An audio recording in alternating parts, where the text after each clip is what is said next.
Assalamualaikum warahmatullahi wabarakatuh. Salam sejahtera bagi kita semua. Saya selaku pembicara pertama dari tim Pro dengan mosi kita pada kali ini, yakni optimalisasi penggunaan energi bersih terbarukan untuk mengurangi energi fosil.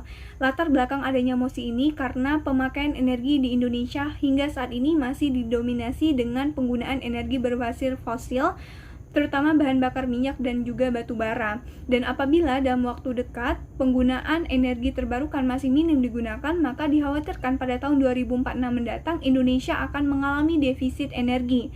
Selanjutnya adalah pengertian dari energi bersih terbarukan. Energi bersih terbarukan adalah energi yang berasal dari proses alam yang berkelanjutan, mulai dari tenaga surya, kemudian juga angin, panas bumi, dan lainnya yang tidak akan habis. Sedangkan energi fosil merupakan energi atau sumber daya alam yang mengandung hidrokarbon seperti batu bara, minyak bumi, dan lainnya yang sewaktu-waktu akan habis. Selanjutnya adalah kita berada pada status quo hingga pada saat ini adalah Indonesia merupakan salah satu negara dengan menyumbangkan emisi karbon terbesar, dan ini merupakan salah satu kategori pencemaran lingkungan yang sangat besar dan juga mengandung gas rumah kaca yang dapat menyebabkan perubahan iklim dan juga pemanasan global. Untuk itu, untuk mengatasi hal tersebut, maka diperlukannya optimalisasi penggunaan energi terbarukan ini untuk mengatasi permasalahan-permasalahan yang ada di Indonesia hingga saat ini. Selanjutnya adalah memasuki kepada poin argumen kami, yakni adanya dengan penggunaan energi terbarukan atau pengoptimalisasi penggunaan energi terbarukan ini, maka bagian terpenting dalam pencapaian target untuk menurunkan emisi gas rumah kaca, hal tersebut dapat dikurangi secara global. Terlebih, Indonesia telah berkomitmen pada tahun 2015 di COP Paris ke-21, pemerintah Indonesia menyampaikan bahwa Indonesia akan menurunkan emisi gas rumah kaca sebesar 29% di tahun 2030 dan juga 41% itu sesuai dengan skenario mitigasi. Selanjutnya juga Indonesia menyampaikan dalam Paris Agreement, Indonesia berkomitmen untuk mengoptimalkan penggunaan energi bersih terbarukan sebesar 23% di tahun 2025.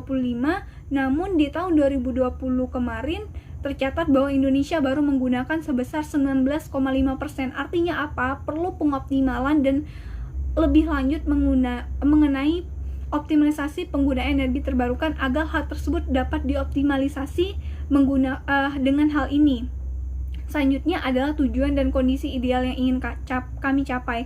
Selaku tim pemerintah, kami dengan adanya mosi ini, tujuan yang ingin kami capai adalah agar pemerintah Indonesia dapat mengurangi dan juga dapat mengatasi permasalahan pencemaran lingkungan di Indonesia dan juga kekhawatiran pemerintah Indonesia akan habisnya energi fosil di masa yang akan datang. Selanjutnya adalah strategi atau langkah apa yang akan kami ambil untuk pengoptimalisasi ini. Kami selaku tim pemerintah menawarkan beberapa strategi.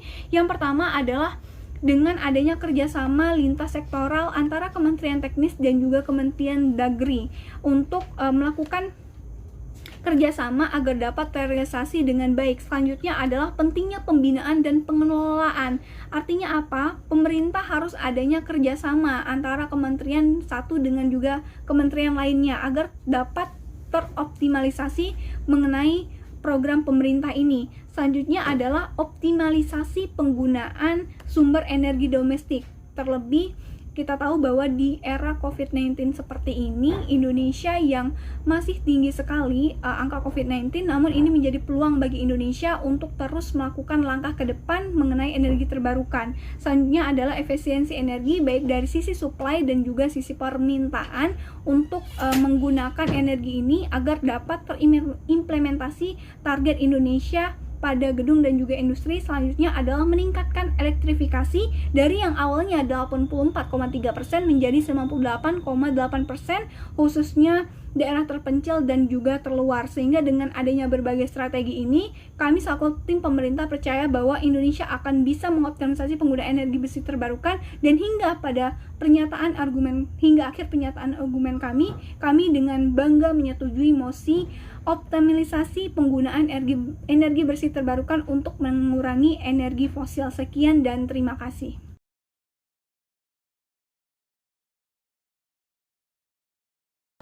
Berpikirlah sebelum menentukan suatu ketetapan, atur strategi sebelum menyerang, dan musyawarah terlebih dahulu sebelum melangkah maju ke depan. Dewan juri yang saya hormati, berdasarkan mosi perdebatan kita pada hari ini dengan mosi optimalisasi penggunaan energi bersih terbarukan untuk mengurangi penggunaan energi fosil. Sama-sama kita ketahui bahwa energi fosil adalah energi yang tidak dapat diperbaharui, diantaranya adalah energi matahari, energi batu bara, bahkan energi gas. Sedangkan energi terbarukan adalah energi yang dapat kita perbaharui dan mempunyai ketersediaan yang sangat luas. Di antaranya adalah energi angin, air, panas bumi, bahkan panas matahari pun termasuk salah satu energi terbarukan. Dewan juri yang saya hormati, berdasarkan mosi perdebatan pada hari ini, di sini saya sangat menolak sekali mosi perdebatan pada hari ini, di mana kita harus lebih berpikir lagi dengan matang apakah mosi ini bisa kita terapkan, apakah mosi ini bisa mendatangkan banyak manfaat bagi satu masyarakat, atau justru sebaliknya menimbulkan permasalahan baru yang mengancam situasi kondisi masyarakat itu sendiri. Ada poin-poin penting yang perlu saya bahas pada perdebatan pada hari ini. Masuk ke ranah substansi perdebatan saya pada hari ini, di mana salah satu di antaranya kelemahan dari energi terbarukan ini. Yang pertama adalah energi terbarukan ini sulit untuk menghasilkan energi dalam jumlah yang sangat besar. Salah satu faktor terbesar dalam pemanfaatan energi terbarukan ini adalah bahwa energi terbarukan ini belum mampu menghasilkan energi listrik yang jauh lebih besar dibandingkan energi fosil yang selama ini kita gunakan dan kita rasakan. Menurut Badan Statistik, hanya 20% energi yang dihasilkan dari energi terbarukan ini, dan pada intinya bahwa energi terbarukan ini belum bisa menyetarai yang namanya energi terbarukan ini, energi fosil ini. Dan kedua adalah energi terbarukan ini mempunyai kendala pasokan, di mana setiap jenis sumber terbarukan perlu kondisi sendiri untuk menghasilkan tenaganya. Misalnya, generator hidro membutuhkan air untuk mengisi waduk. Turbin angin membutuhkan tenaga angin yang kuat dan angin yang terus mengalir tanpa hentinya untuk memutar baling-baling. Dan cahaya matahari yang jelas untuk bisa menghasilkan energi listrik yang dihasilkan oleh panel surya. Oleh karena itu, hanya negara-negara tertentu dan wilayah-wilayah tertentu yang bisa kita jadikan sebagai objek penerapan energi terbarukan ini. Contoh lain dari kelemahan energi terbarukan ini adalah tenaga surya yang membutuhkan lahan yang sangat luas. Menurut studi penelitian bahwa kerusakan habitat suatu vegetasi biasanya terlibat dalam proyek-proyek energi tersebut. Salah satunya adalah energi tata surya itu sendiri. Energi tata surya itu sendiri atau energi panel surya itu sendiri membutuhkan lahan yang cukup luas, sehingga dalam pengaplikasinya membutuhkan merusak vegetasi serta secara langsung merusak namanya ekosistem. Dengan rusaknya ekosistem menimbulkan permasalahan baru atau pemicu masalah baru, yaitu adalah permasalahan global, adalah meningkatnya gas rumah kaca yang selama ini kita perlu upaya untuk mengatasinya. Dan ketiga, adanya dengan energi terbarukan ini membutuhkan biaya investasi yang sangat tinggi. Sama-sama kita ketahui bahwa energi terbarukan ini membutuhkan tingkat pembangkit listrik mempunyai harga listrik yang berbeda-beda, yang bervariasi tergantung pada biaya pembangunan, perawatan, serta biaya operasi dan biaya pembangkit listrik itu sendiri. Sehingga dalam penerapannya perlu kita pikirkan lagi biaya yang dikeluarkan. Selain itu juga, ini bukan terletak pada permasalahan dari apakah kita menciptakan energi terbarukannya, tapi bagaimana cara kita bisa menghemat energi fosil yang ada. Bukan masalah pada energi terbarukan ini yang justru dampak kedepannya belum bisa kita rasakan, dan seperti yang saya jelaskan tadi, menimbulkan banyak kerugian bagi satu masyarakat. Ada poin-poin penting yang perlu saya ajukan pada kesempatan kali ini, di mana setiap masyarakat itu harus lebih menyadari akan pentingnya untuk bisa menghemat energi tersebut. Dengan cara mungkin kita bisa menghilangkan namanya subsidi energi yang diberikan selama ini kepada masyarakat, agar masyarakat tahu pentingnya energi fosil ini tersendiri, sehingga dalam penggunaannya masyarakat tidak boros dalam penggunaan energi fosil ini. Dan kedua adalah pentingnya untuk masyarakat untuk memahami bagaimana cara mereka menggunakan serta mendaur ulang dari energi tersebut, serta memakai kembali dari energi fosil yang dipakainya. Dan kedua, bagaimana cara mereka bisa menghemat serta menggunakan transportasi dengan bijak. Salah satu transportasi yang bisa yang menghemat energi fosil ini adalah seperti sepeda yang selama ini tidak membutuhkan energi fosil. Dan berikutnya adalah pentingnya untuk kita bisa merealisasikan kabar baik, bagaimana banyak manfaatnya apabila kita merealisasikan atau kita mensosialisasikan tentang pemanfaatan penghematan energi fosil ini. Oleh karena itu, di sini dengan alasan yang saya kemukakan di sini, saya menolak sekali perdebatan pada hari ini. Terima kasih.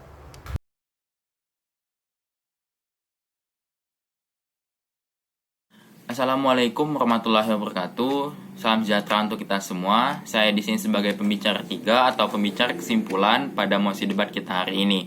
Saya akan menyimpulkan alur debat pada hari ini dengan mosi yaitu optimalisasi penggunaan energi bersih terbarukan untuk mengurangi penggunaan energi fosil.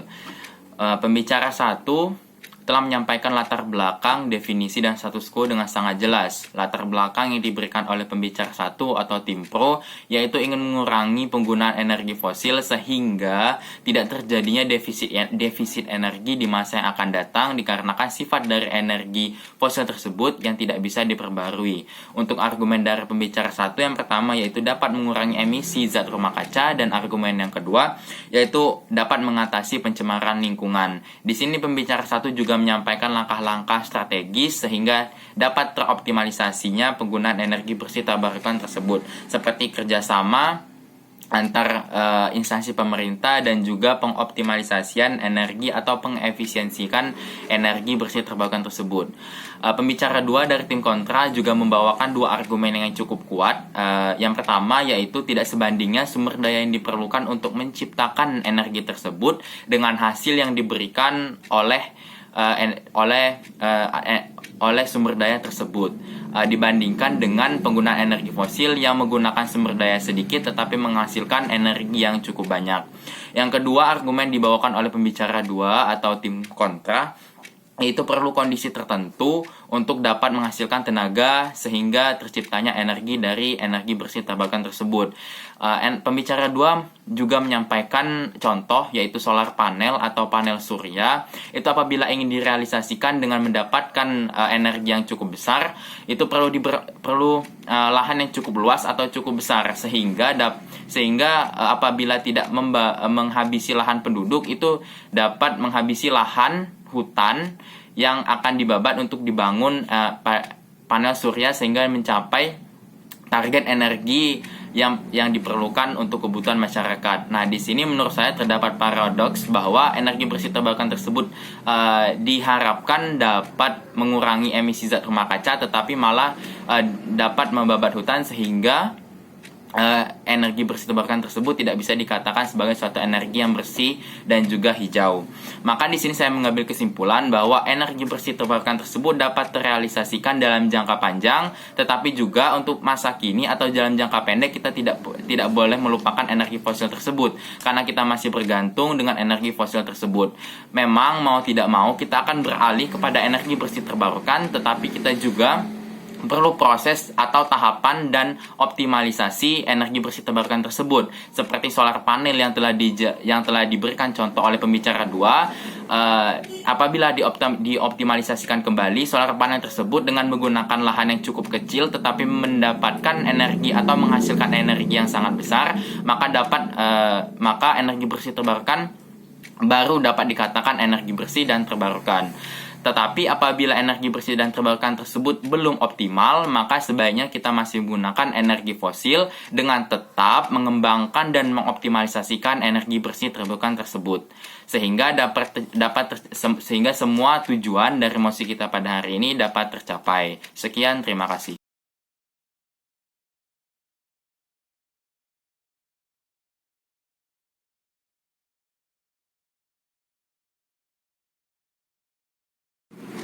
Assalamualaikum warahmatullahi wabarakatuh. Salam sejahtera untuk kita semua. Di sini saya sebagai pembicara 1 atau sebagai pembicara dari tim pro. Saya akan memulai debat pada pagi hari ini. Tapi sebelum itu saya ingin menjelaskan terlebih dahulu mosi kita pada hari ini. Mosi kita pada hari ini yaitu pembangunan 52 smelter tahun 2022 untuk mengatasi permasalahan hilirisasi mineral di Indonesia. Lalu apa sih smelter itu? Smelter itu sendiri adalah sebuah fasilitas untuk pengolahan hasil tambang yang berfungsi untuk meningkatkan kandungan logam seperti timah, nikel, tembaga, emas, dan perak hingga mencapai tingkat yang memenuhi standar sebagai bahan baku produk akhir. Nah, proses tersebut itu telah meliputi mineral logam, pembersihan mineral logam dari pengotor dan pemurnian.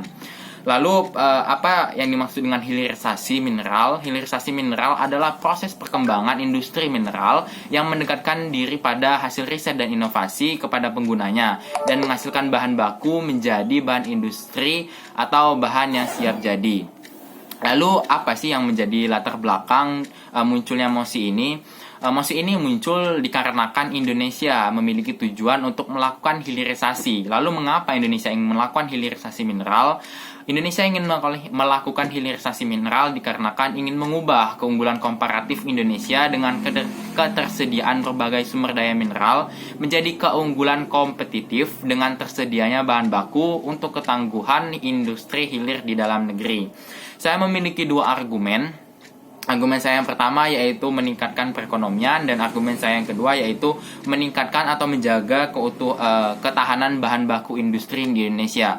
Balik ke argumen saya yang pertama yaitu dapat meningkatkan perekonomian secara mikro maupun makro. Alasan yang pertama yaitu dengan melakukan hilirisasi atau pemurnian logam itu dapat meningkatkan kadar dari logam itu sendiri, sehingga otomatis apabila suatu logam ditingkatkan kadarnya atau konsentrasinya, maka nilai jualnya akan meningkat pula, atau nilai ekonomisnya akan meningkat pula. Alasan yang kedua yaitu dapat meningkatkan pasar pangsa ekspor Indonesia. Karena apa? Karena pada kondisi saat ini Indonesia terlalu banyak melakukan ekspor bahan mentah ke luar negeri, tetapi untuk industri di dalam negeri malah kekurangan.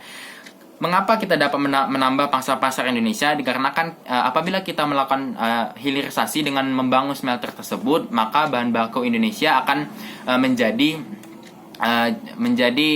cukup, sehingga apabila tercukupi kita dapat mengekspor bahan baku tersebut dengan nilai ekonomis tersebut. Apabila kita membangun smelter tersebut, maka bahan baku logam dari Indonesia itu dapat bersaing dengan pangsa pasar global, sehingga dengan dapat mempersaingi pasar global, maka bahan baku dari Indonesia juga dapat bersaing di pasar global dan meningkatkan perekonomian. Argumen saya yang kedua yaitu meningkatkan atau menjaga keutuhan bahan baku industri di Indonesia. Berdasarkan data dari PT Inalum, yaitu komoditas nikel yang diekspor sebagai barang mentah di Indonesia mencapai 3 juta ton per tahun. Sedangkan untuk konsumsi dalam negeri dapat mencapai 20 juta ton per tahun. Untuk pabrik stainless steel sebanyak 5 juta dan pabrik baterai 15 juta ton per tahun. Hal ini sangat bertentangan dengan produksinya yang hanya mencapai 3 juta ton, tetapi kita ingin melakukan impor bahan mentah. Apabila kita terus melakukan impor bahan mentah dan tidak mengolahnya di dalam negeri, maka bahan mentah tambang ini akan dihabiskan komoditas ekspor, maka bertahun-tahun mendatang masyarakat akan sulit mendapatkan komoditas tambang untuk produksi dalam negeri. Alangkah lebih baiknya bahan mentah tersebut kita olah sendiri di dalam negeri sebagai produk dalam negeri dengan membangun smelter tersebut, dengan meningkatkan konsentrasinya, menjadikan bahan mentah tambang nikel tersebut menjadi produk jadi seperti baterai atau stainless steel. Maka pada kesimpulannya, mosi debat kita pada hari ini menurut saya sebagai tim pro adalah dengan adanya hilirisasi tersebut kita dapat mengatasinya dengan membangun smelter itu sendiri, karena dikarenakan di dalam smelter itu sendiri kita dapat meningkatkan konsentrasi dari kandungan logam itu sendiri. Dengan meningkatnya konsentrasi dari kandungan logam itu, kita dapat menjadikan bahan baku mentah bahan tambang menjadi bahan jadi, sehingga nilai jual dari bahan-bahan tersebut meningkat. Apabila nilai jual bahan-bahan tambang tersebut meningkat, maka kita dapat meningkatkan pangsa ekspor, dapat menurunkan impor, sehingga perekonomian di dalam negeri akan meningkat dan juga akan mempertahankan ketahanan pangan di dalam negeri. Sekian, terima kasih.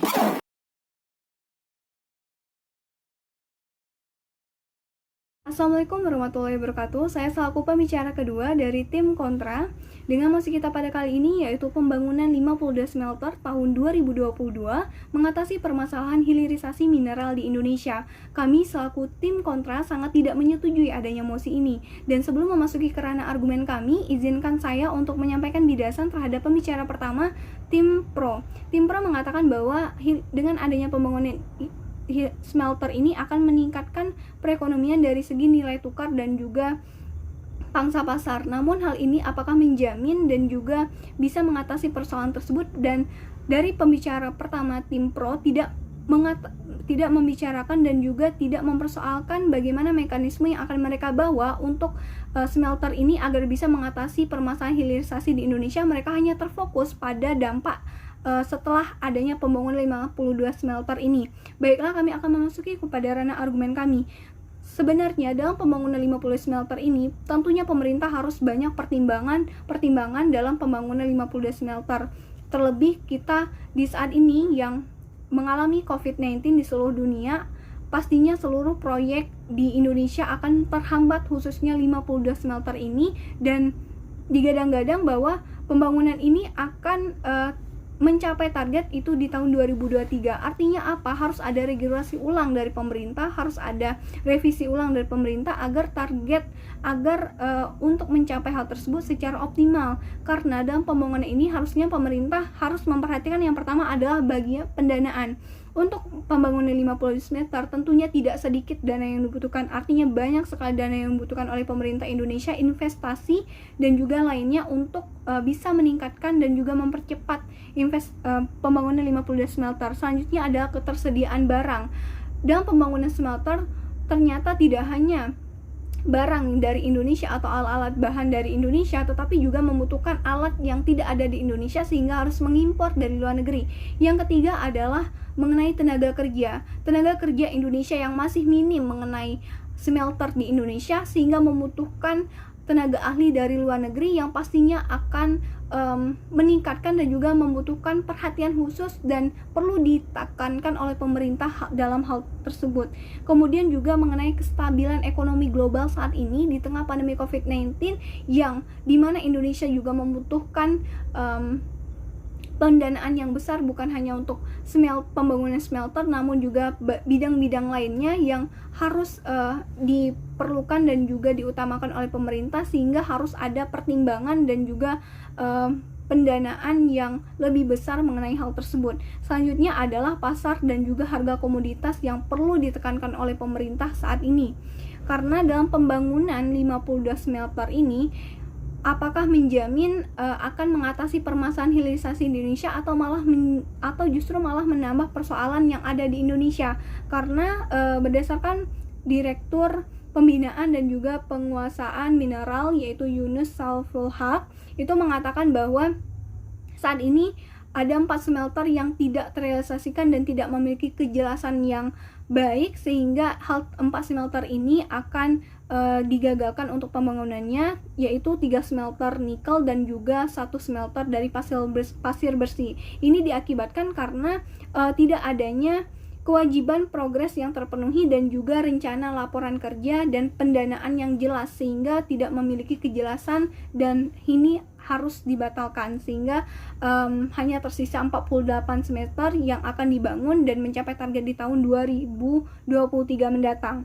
Selanjutnya kita ketahui bahwa banyak sekali dana yang dibutuhkan oleh pemerintah Indonesia untuk investasi ini dan membutuhkan perhatian khusus saat ini, dan kami menyarankan agar pemerintah Indonesia adalah terus melakukan regulasi, sehingga solusi dari kami adalah pemerintah harusnya melakukan tata ulang mengenai 50 smelter ini agar 50 smelter ini bukan hanya tercapai di tahun 2022 yang semata-mata hanya tercapai dan tidak bermanfaat apa-apa untuk Indonesia, terlebih yang awalnya untuk pengoptimalan ternyata dengan segala pertimbangan yang kurang matang ataupun tidak mempunyai tata kelola dan revisi yang baik, akhirnya menyebabkan hal tersebut menjadi hal sia-sia dan malah memunculkan permasalahan baru bagi negara Indonesia. Dan hingga akhir pernyataan argumen kami bangga menolak mosi pada hari ini dengan pembangunan 50 smelter tahun 2022 mengatasi permasalahan hilirisasi mineral di Indonesia. Sekian dan terima kasih.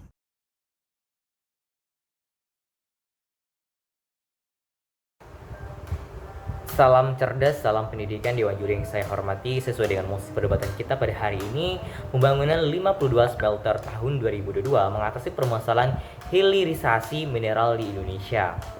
Sama-sama kita ketahui bahwa seperti digambarkan oleh pembicara pertama dan kedua dari kedua tim bahwa 50 smelter adalah tembaga 4 smelter, nikel 29 smelter, bauksit 9 smelter, besi 4 smelter, mangan 2 smelter, timbal serta seng itu sebanyak 4 smelter. Sedangkan arti dari hilirisasi adalah proses peningkatan kualitas dari suatu kadar mineral dan batu bara. Sedangkan 50 smelter adalah peleburan serta pemurnian logam yang selama ini dalam prosesnya itu lebih proses kotorannya, namun pada 50 smelter ini itu lebih kita pemurnian logam sendiri sehingga logam yang dihasilkan adalah logam yang bersih dari kotorannya. Sesuai dengan mosi perdebatan pada hari ini bahwa ada banyak ketimpangan pro kontranya dari permasalahan perdebatan pada hari ini, di mana ada beberapa sedikit keuntungan dari 50 smelter ini untuk mengatasi permasalahan hilirisasi. Pada kenyataannya bahwa hilirisasi mempunyai banyak permasalahan seperti dengan investasinya besar namun hasilnya sedikit, dan juga hilirisasi ini juga mencemari lingkungan, sehingga diharapkan dengan 50 smelter ini dapat mengatasi permasalahan hilirisasi tersebut.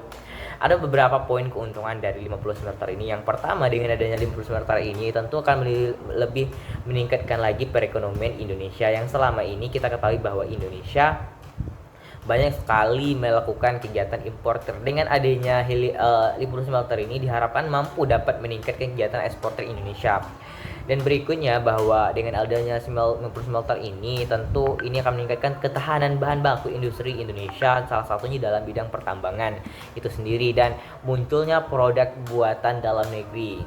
Namun pada kenyataannya apabila kita melakukan kegiatan importer terlalu terus-menerus, ini akan menimbulkan dampak negatif bagi ketahanan bahan baku industri tersebut. Dan juga pada dasarnya bahwa 50 smelter ini sebenarnya juga tidak bisa mengatasi permasalahan yang ada. Namun ada juga pandangan mengatakan bahwa hilirisasi ini mempunyai banyak manfaat, sehingga ini lebih optimal lagi dibandingkan kita menggunakan 50 smelter ini, yang justru ada juga yang mengatakan bahwa 50 smelter ini juga mengakibatkan pencemaran lingkungan serta modalnya besar. Namun dari segi hal tersebut perlu kita pertimbangkan lagi dan perlu kita cari solusinya. Bagaimana? Apakah sistem yang bagus? Apakah 50 smelter ataukah hilirisasi? Sekian, terima kasih.